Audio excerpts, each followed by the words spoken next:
Mi esposa me engañó y quería el divorcio pidiendo la mitad de todo. Me mantuve calmado y acepté. Sin que ella lo supiera, todos mis bienes estaban a nombre de mi padre. Esto ocurrió hace unos años. Cuando conocí a Claudia, era hermosa, encantadora y me cautivó con su risa contagiosa. Nos casamos rápidamente, quizá demasiado rápido. Y por un tiempo, todo parecía perfecto. O eso creía yo.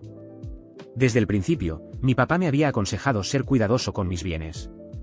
/EOS, venimos de una familia trabajadora que había logrado amasar una buena fortuna con los años. Mi padre siempre fue muy astuto en los negocios y me inculcó la importancia de proteger lo que habíamos construido.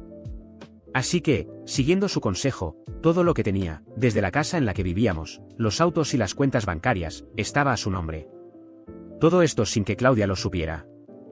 Al principio, no tenía razones para desconfiar de ella. Era mi esposa, la mujer con la que planeaba pasar el resto de mi vida.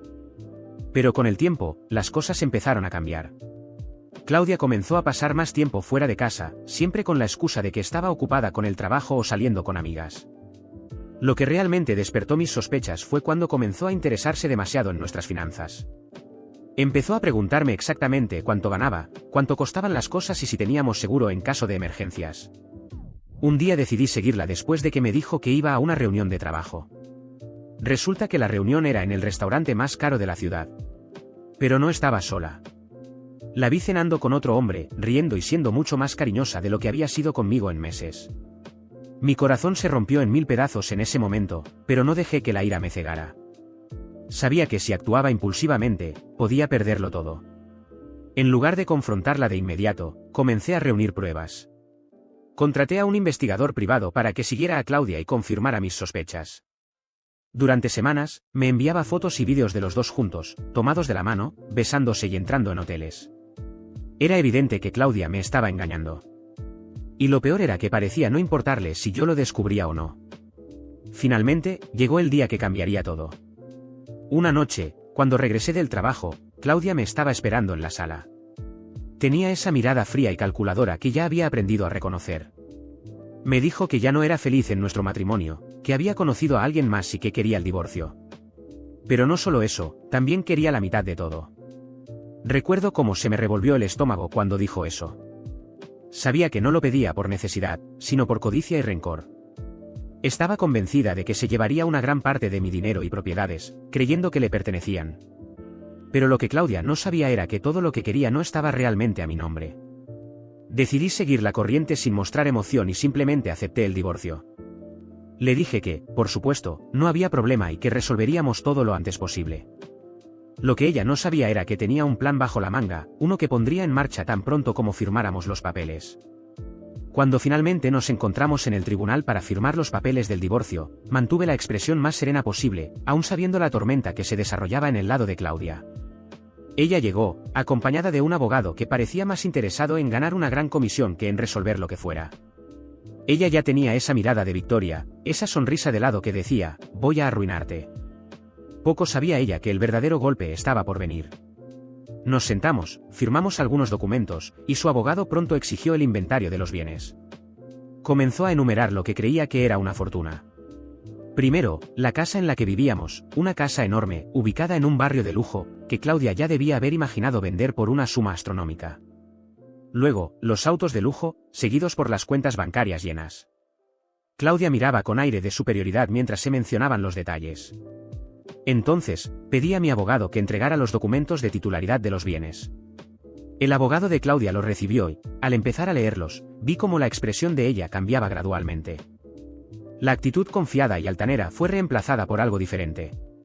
Primero, una leve arruga de duda en la frente. Luego, una respiración pesada.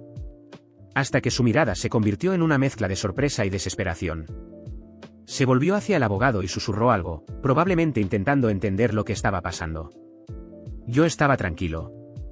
Todo lo que teníamos, desde la casa hasta los autos y las cuentas, estaba a nombre de mi padre. Legalmente, yo no poseía absolutamente nada de valor a mi nombre. Claudia, quien había llegado allí creyendo que saldría con la mitad de todo, ahora se daba cuenta de que no había nada que dividir. Nada de lo que ella pensaba llevarse me pertenecía de verdad. Pero no terminó ahí.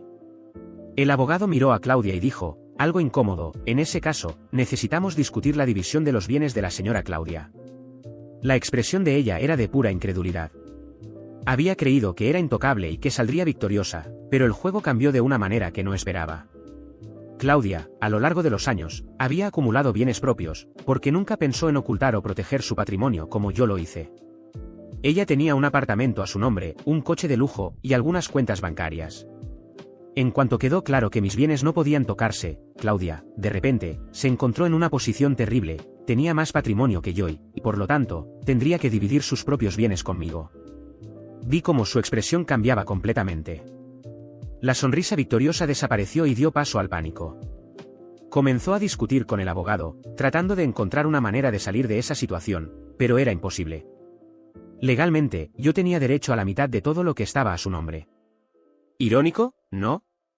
Ella vino a buscar la mitad de todo lo que pensaba que me pertenecía, y ahora era ella quien tenía que dividir lo que tenía conmigo. Al final del proceso, salí de allí con la mitad del apartamento de Claudia, la mitad de su coche y una parte considerable de sus cuentas bancarias. Cada firma que daba en los papeles era acompañada por una expresión amarga y una lágrima contenida. Yo estaba tranquilo todo el tiempo, casi impasible, mientras ella mostraba la furia creciente de ver cómo su plan se desmoronaba. Después de que todo se finalizó, Claudia intentó acercarse a mí, preguntándome cómo pude hacerle esto.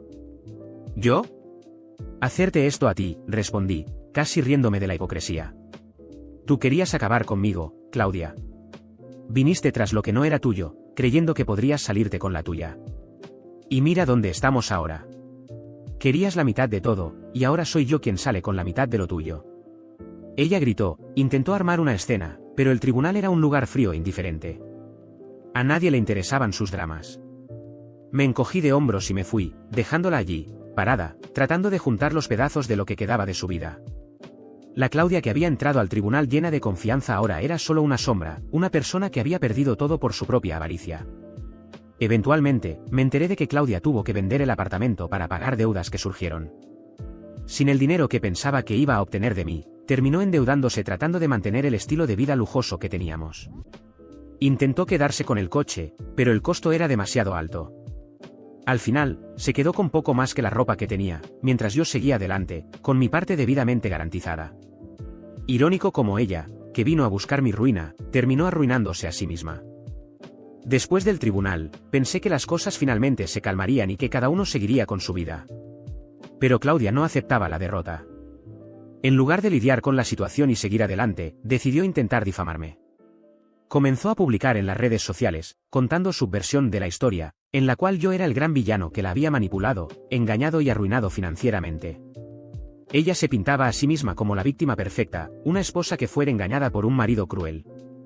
Usaba las palabras más duras y dramáticas posibles, y logró ganar algo de simpatía al principio.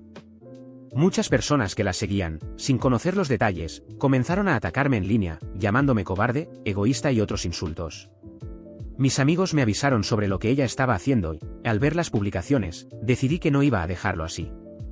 Ella quiso jugar en el campo público, así que yo también lo haría. Reuní todas las pruebas que tenía, las fotos del investigador privado, los mensajes, los detalles del tribunal e incluso los registros de su intento de quedarse con la mitad de lo que pensaba que era mío. Hice una larga publicación explicando toda la historia. Fui directo al punto, sin exageraciones, solo los hechos. Mostré cómo Claudia había planeado traicionarme y luego tratar de arruinarme financieramente por pura avaricia. Dejé bien claro que, mientras ella planeaba la traición y la separación, yo estaba protegiendo mi patrimonio porque era algo que mi familia había construido con mucho esfuerzo. En cuanto mi respuesta comenzó a circular, la marea se volvió en su contra. Las personas que antes estaban del lado de Claudia ahora estaban conmocionadas con la verdad. Comenzaron a aparecer comentarios en sus publicaciones, llamándola manipuladora y diciendo cómo había subestimado la situación y a mí.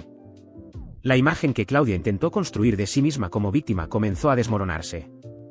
Pasó de ser una esposa injusticiada a alguien que intentaba dar un golpe y terminó siendo expuesta. La presión en las redes sociales se volvió insoportable para ella. Claudia, llena de vergüenza, intentó borrar las publicaciones, pero ya era demasiado tarde. Las capturas de pantalla circulaban, y las personas seguían comentando. No pasó mucho tiempo antes de que desactivara todas sus cuentas, desapareciendo completamente del radar.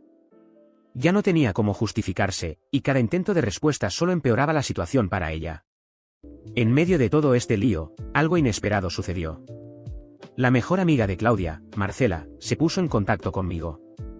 Quería entender lo que realmente había sucedido, dijo que no podía creer todo lo que estaba viendo y escuchando. Quedamos en vernos para conversar y aclarar las cosas. En el encuentro, Marcela fue muy atenta. Le conté todo, desde cómo Claudia empezó a actuar de manera sospechosa hasta las pruebas que había reunido. Marcela parecía triste y decepcionada por lo que había descubierto sobre su amiga, pero, al mismo tiempo, no podía ocultar el hecho de que estaba de acuerdo conmigo. Dijo que yo había hecho lo correcto, que nadie merecía pasar por lo que yo pasé. A medida que la conversación continuaba, Marcela comenzó a consolarme de verdad. Me dijo que yo era una buena persona, que no merecía lo que Claudia me había hecho, y que era admirable cómo había mantenido la calma y seguido adelante, sin ceder al odio ni a la venganza ciega. Había algo en su forma de ser, una comprensión y una amabilidad que no esperaba. Con el tiempo, el ambiente entre nosotros cambió. La conversación se volvió más personal, más cercana. Marcela comenzó a coquetear conmigo, y no pasó mucho tiempo antes de que termináramos estando juntos. Fue algo que sucedió de forma natural, como si toda la tensión de esos últimos meses necesitara una válvula de escape, y Marcela estaba allí, a mi lado, cuando más lo necesitaba. No era algo que pretendía hacer público, especialmente para Claudia. Ella y yo no nos hemos hablado desde que todo esto sucedió, y no veo la necesidad de cambiar eso. Mi vida siguió adelante, y de alguna manera, estar con Marcela fue como un nuevo comienzo.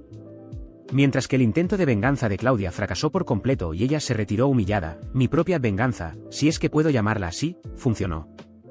Seguí adelante, protegido y ahora más feliz, mientras ella tuvo que lidiar con las consecuencias de sus propias acciones. Marcela y yo mantenemos todo entre nosotros, sin hacer alarde. Lo que importa es que finalmente estoy libre de Claudia y de sus manipulaciones, mientras que ella, debido a su propia codicia y sus acciones mal calculadas, terminó sola, sin los bienes y sin el apoyo que esperaba. La justicia, al final, fue hecha, aunque de una manera que nadie esperaba.